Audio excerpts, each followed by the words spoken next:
こんにちは、空手家工芸です。最近いただくご質問の中に、ローキックをすぐに効かされてしまいます。どうすればいいですか？ローキックの受け方を教えてくださいといったローを蹴られてしまうという内容のご質問が非常に多いんですが、正直僕も若い頃はめちゃくちゃローを蹴られる選手で、大会が終わると歩いて帰宅できないほどボコボコにされていたので、こういった質問される方の気持ちは痛いほどよくわかります。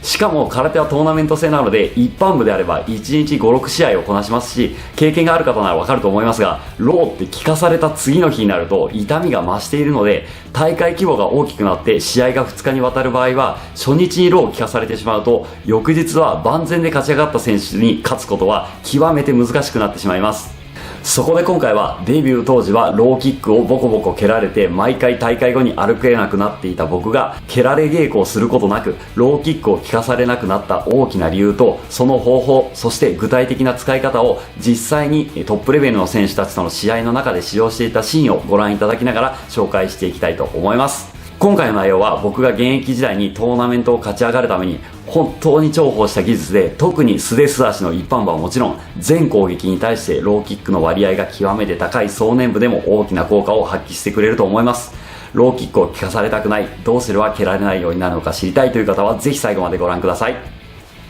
このチャンネルでは極真空手世界大会を3連覇した高傑の過去の試合動画や実際に効果の大きかったトレーニング理論、スタミナを簡単に向上させる方法など、見れば 100% 強くなる動画を投稿していますので、動画を最後まで見ていただき、これは使えるなとかこれは良かったなと思ったらぜひチャンネル登録お願いします。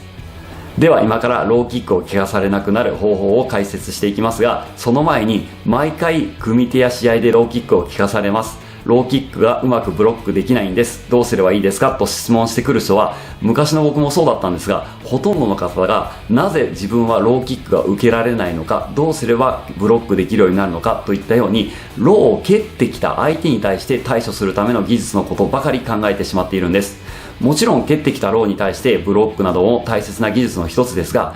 特にトップレベルの選手は蹴りが当たる状況を作ってから蹴るので、蹴り始められてしまった時点で当てられる可能性はかなり高いんです。だから僕が効かされなくなったのは、ブロック技術を磨いたわけではなく、ブロックは最終手段の一つというくらいの位置づけにして違う技術を磨くようになっていったからなんです。もう最初に答えを言ってしまいますが、その技術とはローキックをもらわない技術です。今回は僕がブロックよりも断然大切にしていたローキックをもらわない技術に必要な、相手が蹴りを出す前にしておかなければいけないことと具体的な方法をお伝えしていきます。今回ご紹介したい方法は3つ。先に3つ方法をお伝えします。1つ目がポジション取り、2つ目は相手の重心コントロール、3つ目は足の形が変化させられる状態の維持です。それぞれめちゃくちゃ大切で、できるようになれば相手がローキックが得意な選手ほど楽という状態になれるので、ぜひ全てマスターしてほしいのですが、全て紹介しているとちょっと長くなってしまうので、今回はそのうちの1つ、ローキックをもらわないために最も基本となってくるポジション取りをご紹介します。ちなみに2つ目の相手の重心コントロールは言葉だけ聞くと難しそうですが、ローキックが蹴れる重心の条件って大きくまとめると1つしかないので、その条件を満たされないようにしようねっていうことで知ってしまえば簡単で、3つ目は僕のオリジナルなので使い手が少なく超おすすめの技術です。今回は1つ目だけの紹介になりますが、これシリーズ化して次回からも投稿していきますので、間違いなくローキックに悩んだことある人にはめちゃくちゃ有益な情報になりますので、ぜひ期待してみてください。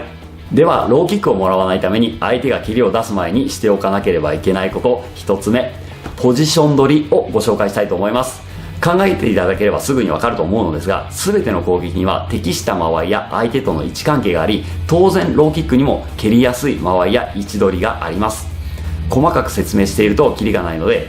単純にご説明しますが、例えば僕が背側でローキックを蹴るなら、蹴りやすいのは、この間合いで蹴り始めて当たるのはこの位置です。すねのローキックならこの間合いで蹴り始めてこの位置で当たるといった感じです。逆に言えばそれ以外の位置関係では蹴りにくい、または蹴れないということになります。もちろん技術によって蹴れる方法はありますが、その間合いにも限界があるので、どの間合いでどの位置関係なら蹴れるのかを実際にすねや背側で何十通りも試してみて、自分が蹴れる間合いや位置関係を全て把握するようにしていきます。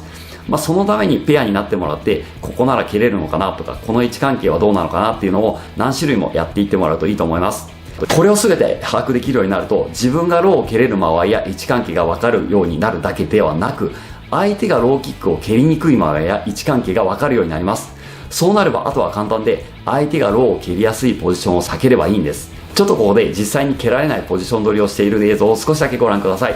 どうぞ。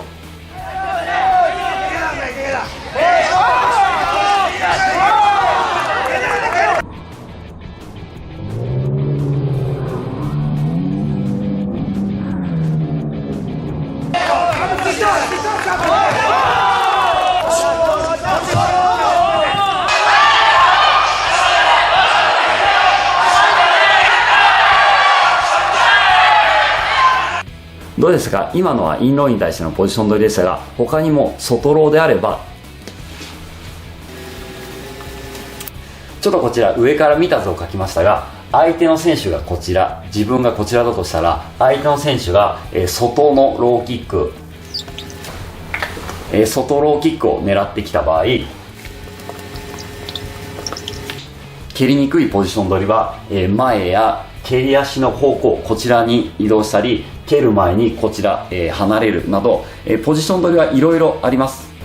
ですが、昔の僕を含め大体ローを蹴られる人は、自分が攻撃している際に、今相手のローキックが蹴りやすい間合いで攻撃しているから、間合いや位置関係を変化させながら組み手をしないとローを蹴られてしまうという前提が抜けていて、相手が蹴れるポジションなのにそれを変化させずに組み手をしてしまう人がほとんどなんです。特に多いのが、攻撃を当てた直後にその場に何も対策を講じずに構え直す、例えばパンパンパンって攻撃して相手との間合いは変わってないのにと構え直してしまう人ですね。これはもういわゆるいつくという状態で、もう今蹴ってくださいって言っているのと同じです。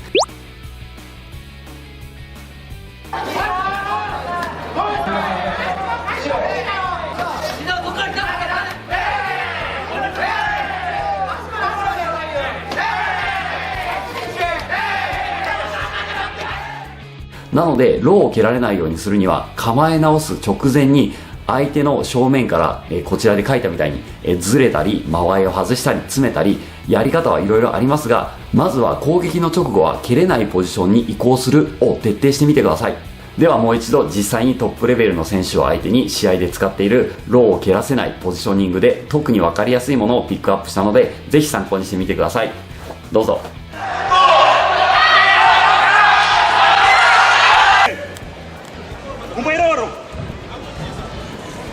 前の外の動いて